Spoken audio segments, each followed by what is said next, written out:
ஓம் நம சிவாய. தெய்வத்தின் குரல் முதல் பகுதி, உள்ளும் புறமும் என்ற தலைப்பில் மகாபெரிவா அருளிய உரை. எல்லோரும் அவரவருக்கு உரிய கர்ம அனுஷ்டானங்களை செய்ய வேண்டும், ஆச்சாரங்களை அனுசரிக்க வேண்டும், விபூதி, திருமண், ருத்ராட்சம் போன்ற சின்னங்களை தரிக்க வேண்டும் என்றெல்லாம் நான் திரும்ப திரும்ப சொல்லி வருகிறேன். சிலர் இதெல்லாம் எதற்கு என்று நினைக்கிறார்கள். நல்ல சீலங்களுடன் இருக்க வேண்டியது முக்கியம். சீலம் மனசை பொறுத்த விஷயம், சமய ஆச்சாரங்கள் எல்லாம் வெளி விஷயம்தானே என்று எண்ணுகிறார்கள். உண்மையில் வெளியில் செய்கிற காரியமும் வெளியில் அணுகிற சின்னங்களும் கூட உள்ளுக்கு நன்மை செய்கின்றன. உடலின் காரியமும் உள்ளத்தின் பாவமும் பரஸ்பரம் சம்பந்தமுடையவை. ஒரு திருஷ்டாந்தம் சொல்கிறேன். லாட்டரியில் தமக்கு ₹1,00,000 விழுந்திருக்கிறது என்று ஒருவர் சற்றும் எதிர்பாராமல் கேள்விப்படுகிறார். உடனே எல்லையில்லாத சந்தோஷம் உண்டாகிறது. இது ஒரு மனோபாவம்தான். ஆனால் இந்த மனோபாவம் காரணமாக அவரது உடம்பில் ஒரே படபடப்பு உண்டாகிறது. மூச்சு அப்படியே சிறிது காலத்துக்கு அடங்கி மூர்ச்சியாகி விடுகிறார்.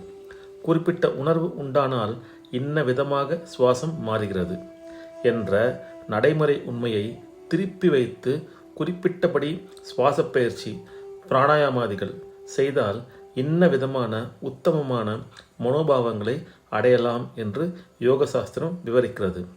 வெளித்தோற்றமே உள் உணர்வை சொல்கிறது.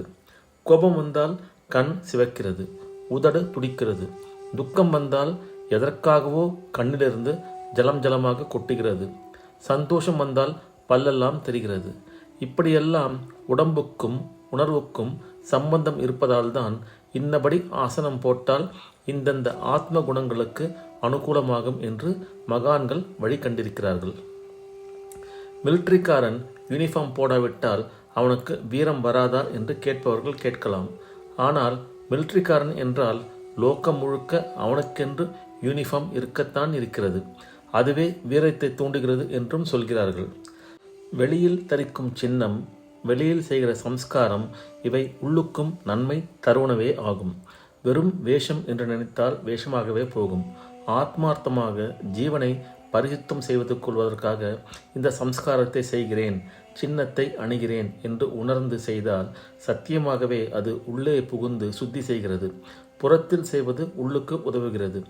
நான் சம்ஸ்காரங்களை முக்கியமாக சொல்வதோ, ஆச்சாரங்களை விடாமல் இருக்க பிரயத்னம் செய்வதோ, விபூதி, ருத்ராட்சம் முதலிய சின்னங்களை தரிப்பதோ பெரிதில்லை.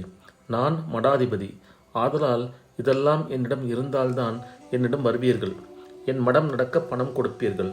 எனவே இவையெல்லாம் எனக்கு காரியார்த்தமாக வேண்டியிருக்கின்றன. ஆனால் உங்கள் விஷயம் அப்படி இல்லை. உங்களுக்கு ஜீவனோபாயம் வேறு விதத்தில் கிடைத்து விடுகிறது.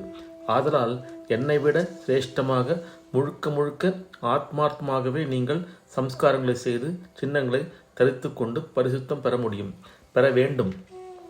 பரம சத்தியத்தை நினைவூட்டும் சின்னங்களை தரித்து கொள்வோம். கெட்ட வழியில் போகாமல் தடுக்கும் நல்ல கர்மங்களை அனுஷ்டிப்போம். அதனால் சீலம் பெறுவோம், சித்த சுத்தி பெறுவோம். இந்த தெளிவின் பயனாக அனைத்துமான ஏக பரம்பொருளை தியானித்து அதை அனுபவத்தில் உணர்ந்து ஆனந்தமாக இருப்போம். ஓம் நம சிவாய. உள்ளும் புறமும் என்ற அருளுரை இத்தோடு நிறைவுற்றது.